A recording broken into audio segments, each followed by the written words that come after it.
In this video, I'm going to show you how to select rows from a table using Postgres in N8n. This is a simple but very useful workflow step when you want to pull data from your database and use it inside an automation.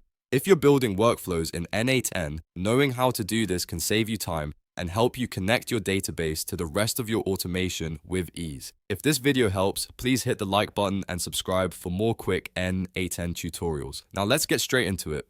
First, open the workflow you want to work on inside N8n. You can use an existing workflow or start from a new one, depending on what you're building. Once your workflow is open, go to the Nodes panel on the left side. In the search bar, type Postgres, then select the Postgres node from the results.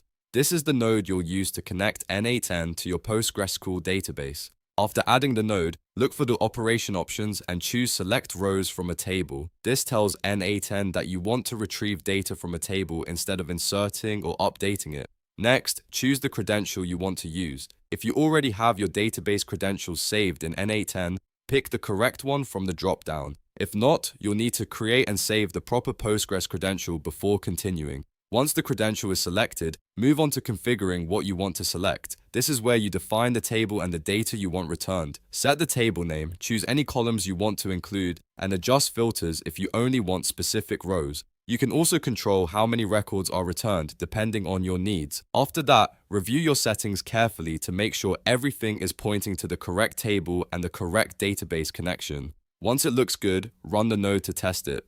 If everything is configured correctly, N8n will pull the rows from your Postgres table and display the results in the output panel. From there, you can use that data in the rest of your workflow. And that's it. You've now learned how to select rows from a table using Postgres in N8n. If this video helped, don't forget to like, subscribe, and turn on notifications for more N8n automation tips.